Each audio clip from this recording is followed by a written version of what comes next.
Hello guys, it's Cygnus Y here with a new build video. The last time I showed you my Greatsword Hammer build, and today we're going to talk about Sword, Shield, and Greatsword. This build offers a lot of mobility, good burst, and survivability through your mobility.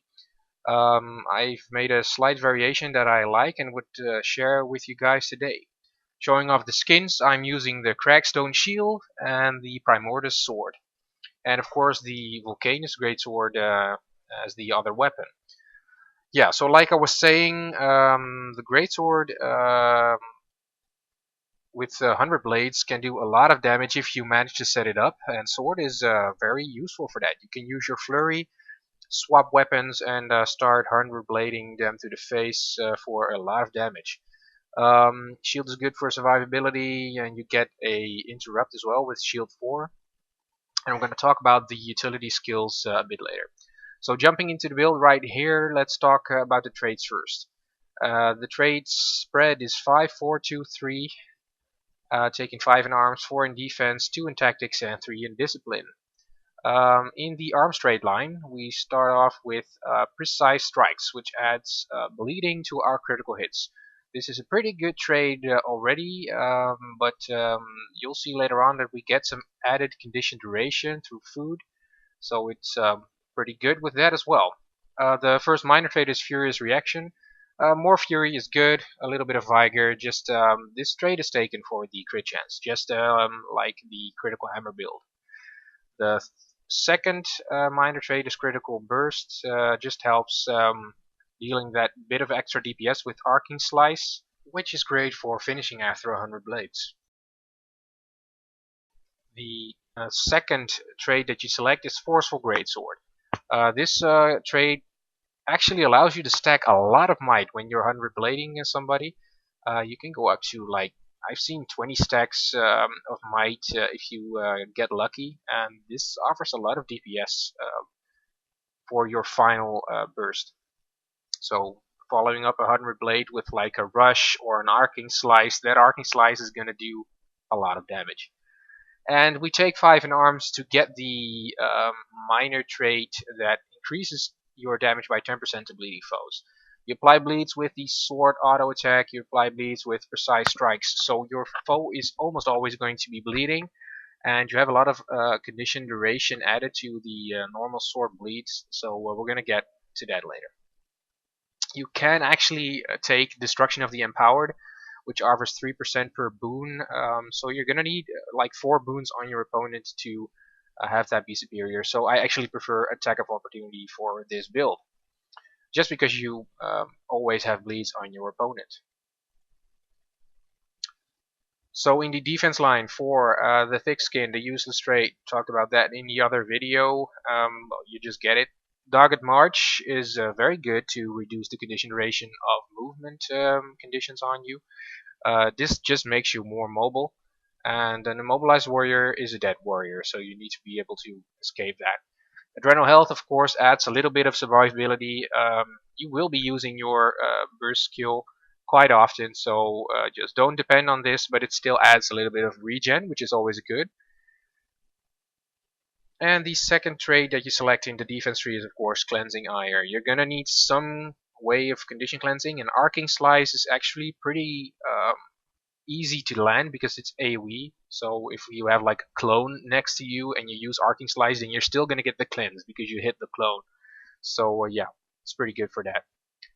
Right, so we go 2 in tactics. First of all, you get the extra toughness while reviving. Yeah, who cares, right? I mean, sure, you're going to be reviving somebody sometime, but if they're hard DPSing you, then 400 toughness is not going to save you. So I don't like this trait, and they're not going to change it with the upcoming changes, so that's too bad. But we take the 2 in tactics for the leg specialist trait. This gets you a 1 second immobilize if you cripple a foe with a skill. We have a cripple on Sword 2, the Savage Leap. We have a cripple on the Greatsword 4, the Blade Trail, and we also have a cripple, I think, on the Sword auto attack. So the third attack in the auto attack chain from Sword actually cripples. So should you be auto attacking your target, then the third attack might actually be an immobilizer, which is pretty good. So yeah, many ways to get the cripple and the immobilize through leg specialist. It actually sets up for your burst. You can use Savage Leap, you mobilize them, you use Flurry, and then you can use 100 Blades, or you use Blade Trail, you mobilize them, you use Rush right after, maybe even an Arcing Slice to combo. So yeah, with the added condition duration, the immobilize becomes really strong. In Discipline, you take 3, which gets you Versatile Rage, the Adrenaline on Weapon Swap, which is good for building up your Adrenaline. Of course, Warrior Sprint, you need speed, your double melee spec, so that's pretty good as well. And, well, you always take 3 in Discipline, in my opinion, for fast hands. And you can also do your combo more often with this trait, which is very important. Right, so that concludes the trade spread. Now I'm going to take a look with you guys at the utility skills, starting off with balanced stance. Of course, healing sickness is the healing skill, but balanced stance gets you much needed stability with a little added duration thanks to the 2 in tactics. Yeah, a warrior just needs stability. You need to be able to stomp somebody. So yeah, always take at least 1 stability skill, I'd say. Berserker stance, well, this helps with, of course, mitigating conditions, but it also builds up your adrenaline, so you can open with your flurry into 100 blades combo. Yeah, just a must-have utility on this build as well. And then the third utility skill is actually optional. I really like Fear Me. I'm going to show you later which food I'm using, but with the added condition duration, this actually becomes an incredibly potent disable. You can use Flurry on somebody, immobilize them, then use Fear Me, and you have like a 4-second disable target that can't move and is just gonna eat everything you throw at them if they don't have a stun break. So yeah, if you bait out their stun breaks, then Fear Me becomes really powerful. It also helps with like mitigating damage when you're stomping somebody because you can fear anybody else that's trying to attack you. Of course, Endure Pain is always a good substitute. You might have noticed in the opening clip that I've been using Endure Pain as well. Signet of Stamina is good because you get a little bit of extra damage mitigation through extra dodges, and of course the full condition cleanse. So those are noteworthy options in that slot. For the elite, you're going to take Signet of Rage. This just adds a lot of fury. The might is good. You get extra duration on the might thanks to the Hullbreak runes. And yeah, well, swiftness is not that necessary, but still, the added fury is what you get this elite for. If you manage to use Arcing Slice in your rotation every once in a while, then together with Furious Reaction and Signet of Rage, you're gonna have pretty much a 100% uptime on Fury. So that's 70% critical chance. Right, so let's take a look at the gear. First of all, the armor is all Zerk with a superior rune of Hullbreak.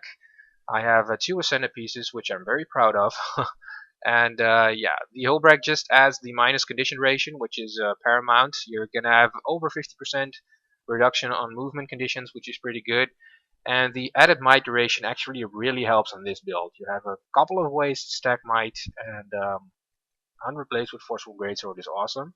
Superior Sigil of Bloodlust on Sword, you can survive pretty easy because you're super mobile. So getting stacked up and then using your mobility to just survive any incoming deaths really helps.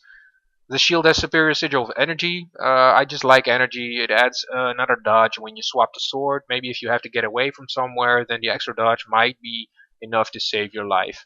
And it also helps in dueling, of course, because opponents will bait out a dodge, and then you have another one on a weapon swap.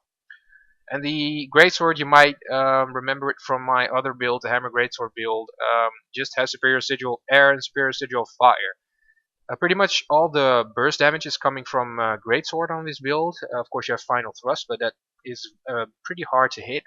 So the Greatsword needs to have as much burst as you can. And the Flurry 100 Blades combo hits like a truck if you also have these sigils on your Greatsword. And they're always going to proc because you have like 50% base critical chance.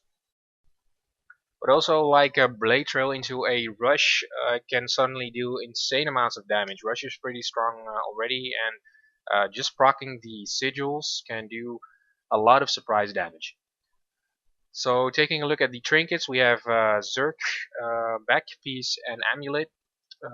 We have a Zerk accessory as well, and 2 knight rings with a cavalier accessory to round off the stats. This is just what I like to get a little bit of extra toughness and still maintain a high critical chance, a high critical damage as well. So looking at the stats, you have 2150 power, which is going to go up to like 2600 when you're fully stacked and have like the Wolf versus World buff and everything. I think 2600 power is enough for this build. You get 2800 and 26 armor, which goes up to almost 2900 when you go back to shield. So it's a little bit less than the critical armor build, but still pretty good. You have 21.5k health, which is going to go up to 24k when you have the World vs. World buffs. 50% critical chance base, which goes up to 70% with Fury, of course, and you have a high amount of uptime on that. Just a little over 200% critical damage, which is pretty much a sweet spot. Then to add to your damage, you have 300 condition damage, which actually is pretty nice because you're going to be getting a lot of bleeds. I do have the major Borderlands Bloodlust buff right now, so everything should normally be like 20 points lower, but let's say 300 condition damage, which also goes up through might, and the 250 healing power to round off the stats. This is just the survivability that I wanted combined with as much damage as you can possibly fit in. So next I would like to take a look at the foods that I use. I use the Potent Superior's Sharpening Stone for added power. This build already has a 50% critical chance, which goes up to 70%, 80% on Arcane Slice. So that's high enough in my opinion. You just get some extra power for more damage. The food that I use is actually a bowl of cactus fruit salad. This is new food that was added to the game, I think when they introduced the dry top PvE map or something like that. I'm not really into PvE, so I couldn't really tell you, but I will add the recipe for the food in the description below. It adds 40% condition duration and a 33% chance to steal health and critical hit. So you get the the Omniberry Ghost buff, but you lose a little precision and you gain 40% condition duration, which is huge on this build. We've already talked about it a little bit. I told you that we would get the added condition duration. I'm going to show you what it does to some of the conditions that we apply. So first of all, the flurry goes up to like 5.5 seconds of immobilize, which is insane. You can do a full 100 blades combo it with whirlwind, go back with rush, and finish with arcing slice. It's crazy if you manage to get the full adrenaline burst. The cripple goes up, the bleeds go up to like 11 seconds base on your auto attack. Oh, need to move right here before I get kicked. So you get 11-second bleeds, which also helps with the attack of opportunity buff. Fear Me becomes insane, a 4.2 second fear when you get them in melee range is absolutely crazy. You can drop people off of cliffs with that as well, which is really funny.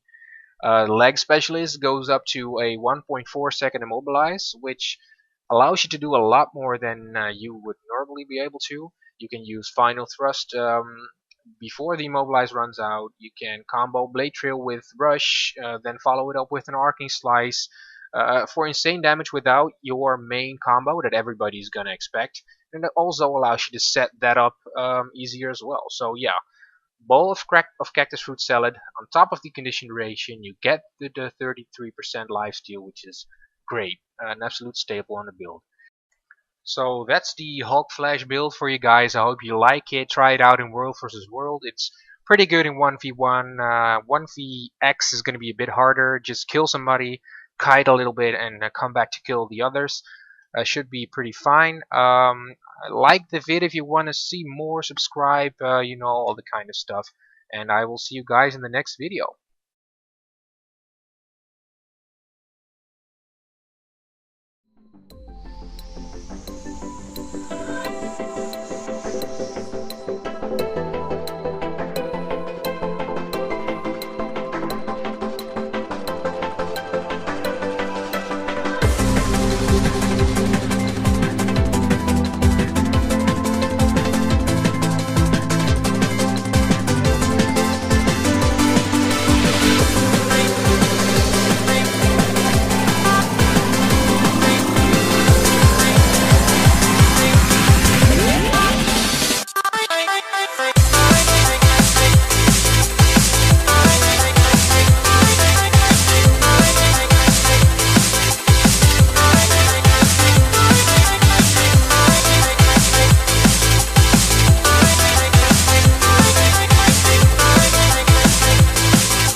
tonight.